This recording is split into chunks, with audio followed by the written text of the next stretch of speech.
matin, je voudrais parler de l'Église en mission. L'Église missionnaire.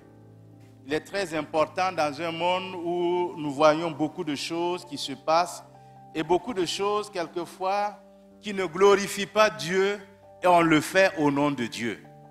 Il y a beaucoup de choses.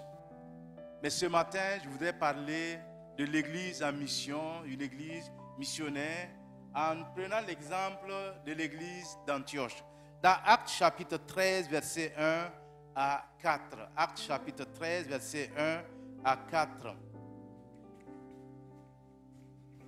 Nous lisons ce qui suit. Il y avait dans l'église d'Antioche des prophètes et des docteurs. Barnabas, Simeon appelé Niger, Lucius de Cyrène, Manahen, qui avait été élevé avec Hérode le tétrarque, et Saul. Pendant qu'ils servaient le Seigneur dans leur ministère et qu'ils jeûnaient, le Saint-Esprit dit: mettez-moi à part Barnabas et Saul pour l'œuvre à laquelle je les ai appelés. Alors, après avoir jeûné et prié, ils leur imposèrent les mains et les laissèrent partir. Barnabas et Saul, envoyés par le Saint-Esprit, descendirent à celui-ci et de là, ils s'embarquèrent pour l'île de Chypre. C'est un passage clé pour la compréhension de la théologie biblique de la mission. Paul et Barnabas étaient en service dans l'église d'Antioche. La Bible dit qu'il y avait des prophètes, il y avait des docteurs, il y avait plusieurs ministères qui étaient en exercice dans cette église.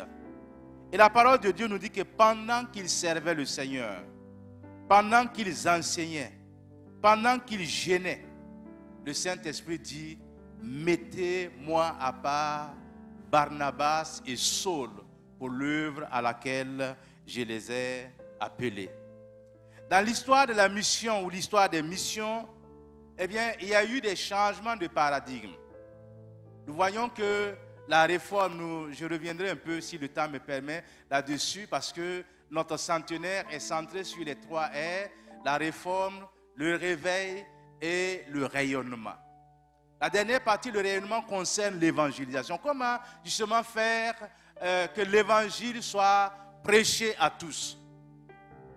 Dans l'histoire de la réforme dont nous nous réclamons, les réformateurs ont mis l'accent sur la parole de Dieu, le retour à la parole de Dieu, l'importance de la parole de Dieu. D'où leur sola scriptura, les Écritures seules. Et à partir de cela, ils ont trouvé les voies et moyens pour enseigner aux gens que le salut s'obtient par la foi en Jésus-Christ et non par les œuvres.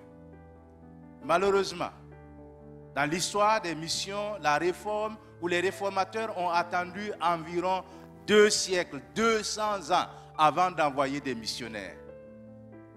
S'ils avaient lié justement la réforme à la mission, ils auraient envoyé immédiatement des missionnaires. Mais nous voyons que lorsque le Saint-Esprit est descendu en 1906, ils ont immédiatement lié la mission au mouvement de réveil qui avait cours. Au point que l'histoire nous dit qu'il y a des missionnaires qui sont allés à ces réunions de réveil, qui ont été baptisés du Saint-Esprit, qui ont reçu l'appel pour aller servir en mission. Ils n'avaient rien. Et ceux qui étaient sur place ont fait des offrandes volontaires pour les envoyer. Et avec ça, ils sont partis sur les champs missionnaires. Et malheureusement, la réforme n'a pas eu cet élan justement pour la mission. Ils sont restés pendant longtemps, restés dans leurs 4 murs, et avant d'attendre près de 2 siècles pour envoyer les missionnaires. C'est vrai, dans le passé, l'histoire des missions sera intimement liée aux églises établies qui voulaient répandre la bonne nouvelle. Mais comme je le disais, au début du XXe siècle, ces églises n'étaient pas bien établies, celles qui voulaient envoyer les missionnaires. Parce que même dans l'histoire des missions du Burkina Faso, un de nos missionnaires écrivait que quand il a reçu l'appel, il n'avait que $10 en poche. Mais il est venu. Il a joué son rôle. Et aujourd'hui, nous pouvons dire que cela a beaucoup évolué. Mais l'histoire des missions modernes prendra un tournant décisif avec les églises pentecôtistes, comme je le disais, qui sont arrivées sur la scène avec une eschatologie bien aiguisée. Il y aura un changement de paradigme important. L'église d'Antioche a été affermie par le ministère de l'apôtre Paul et de Barnabas. Ils étaient guidés par le Saint-Esprit pour un ministère dynamique de formation des disciples. Ils étaient là pour enseigner. Et l'histoire de cette église nous dit que quand Barnabas est allé à Antioche, il a vu ce que Dieu faisait, qu'il a vu la grâce de Dieu, il est allé amener Paul pour qu'il enseigne. Parce qu'il reconnaît que les ministères sont complémentaires. Et pendant tout le temps où ils étaient là, ils ont enseigné. L'église était affermie.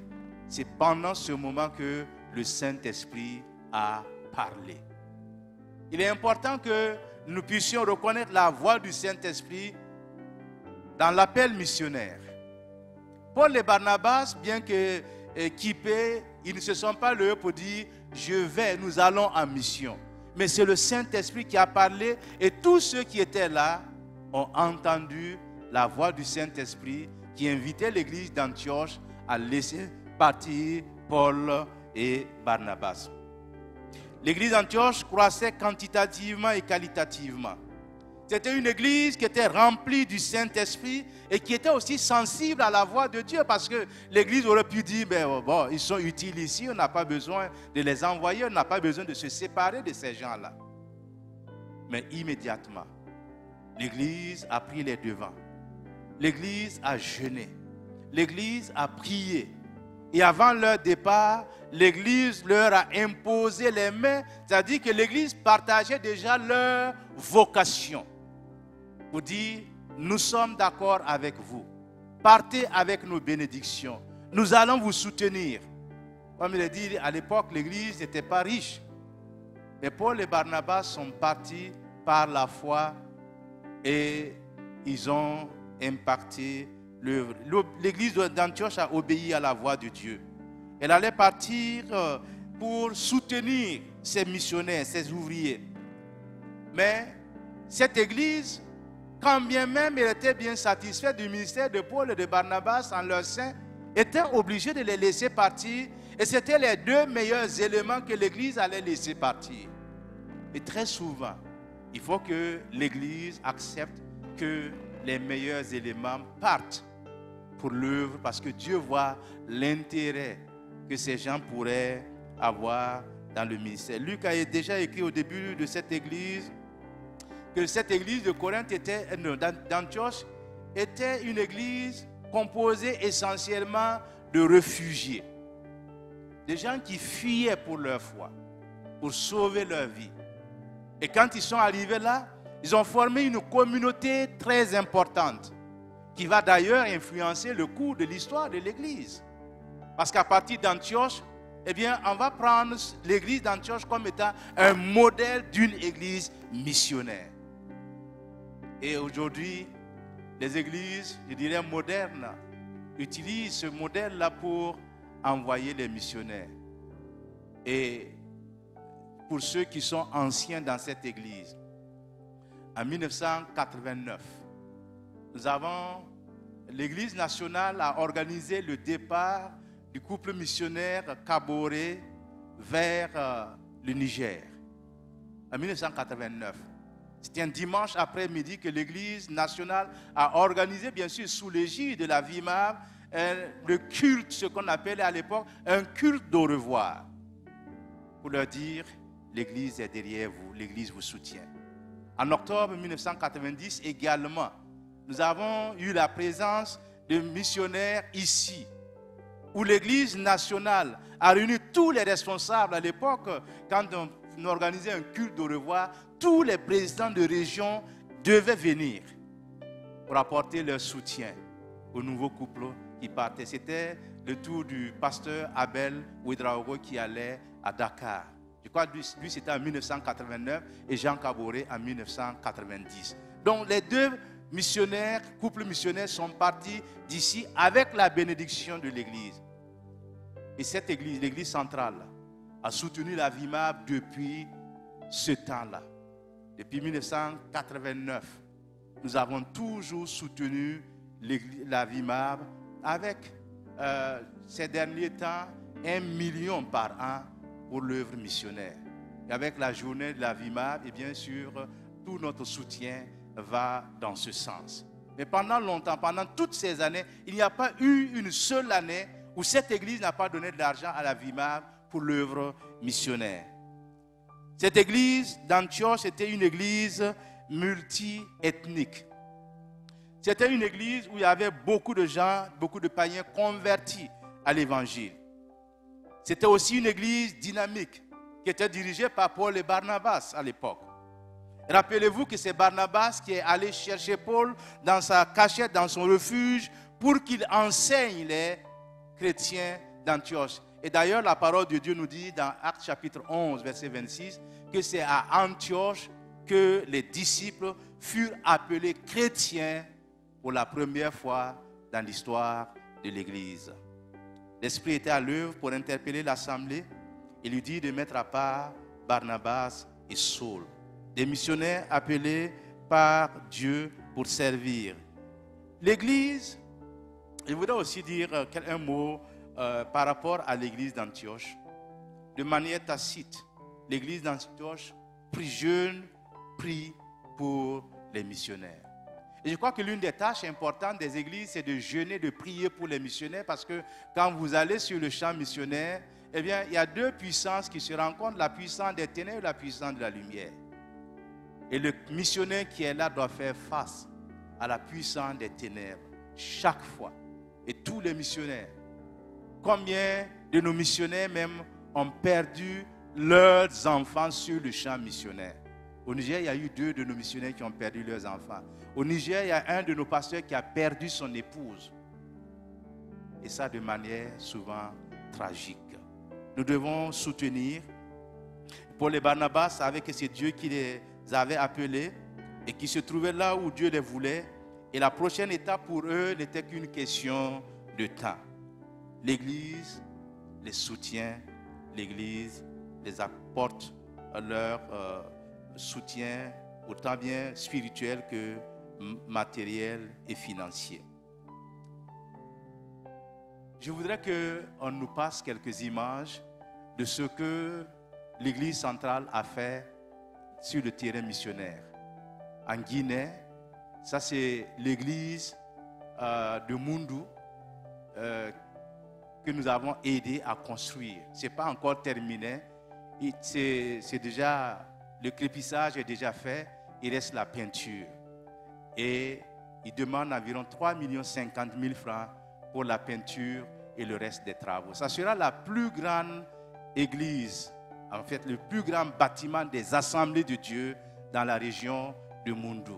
Et ça, c'est le bâtiment que l'église centrale a construit clé en main pour le missionnaire.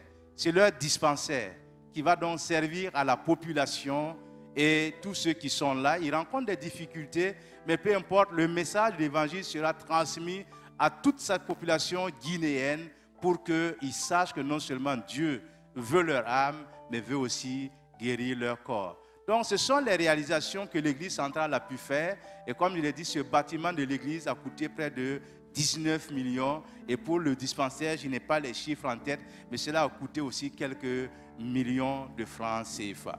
Donc, prions pour toutes ces œuvres. N'oublions pas, et ces gens, ils ont toujours besoin de notre soutien dans la prière, comme notre soutien spirituel.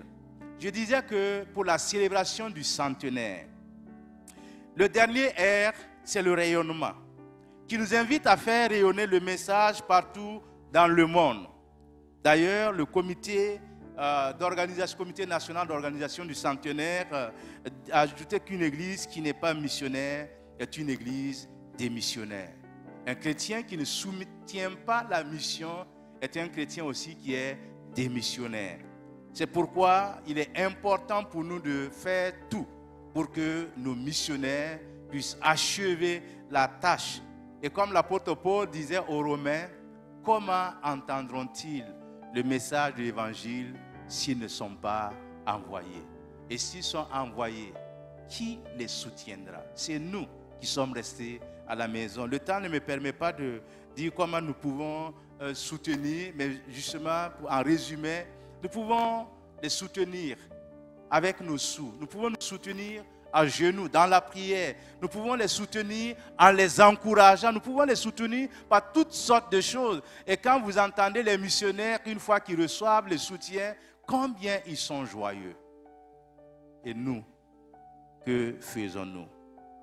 John V. York, un célèbre missiologue des Assemblées de Dieu, disait « L'Église ne peut se permettre d'être enfermée dans une célébration de bénédiction.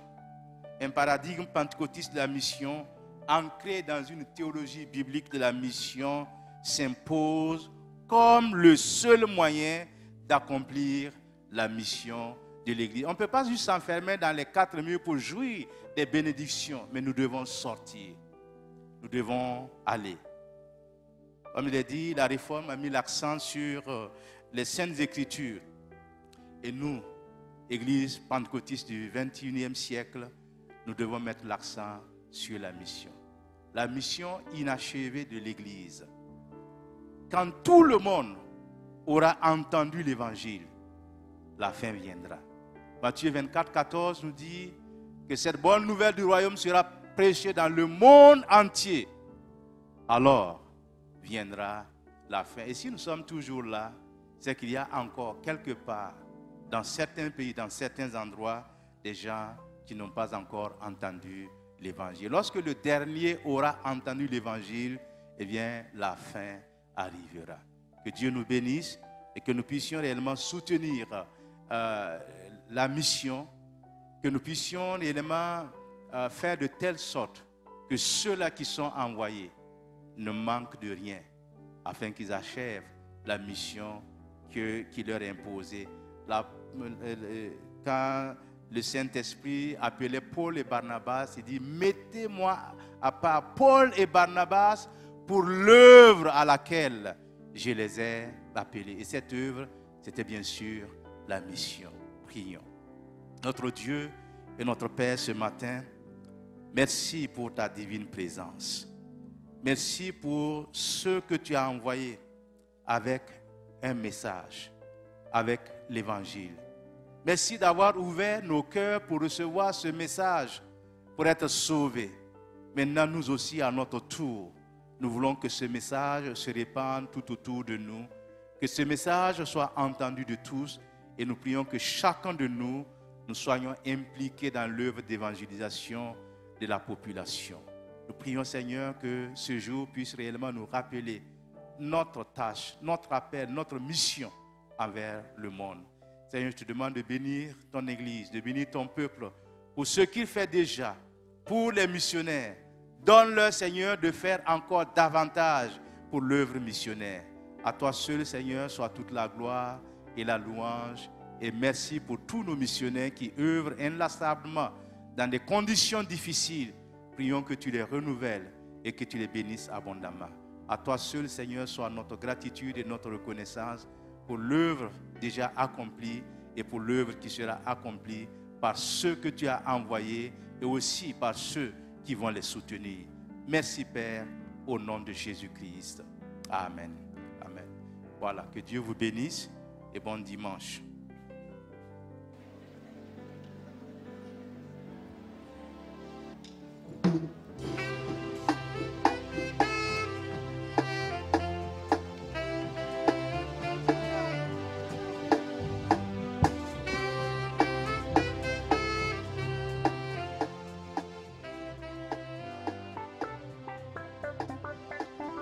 Qu'il fait bon à ton service, Jésus mon sauveur, qu'il est tout le sacrifice que t'offre mon cœur. Qu'il fait bon à ton service, Jésus mon sauveur.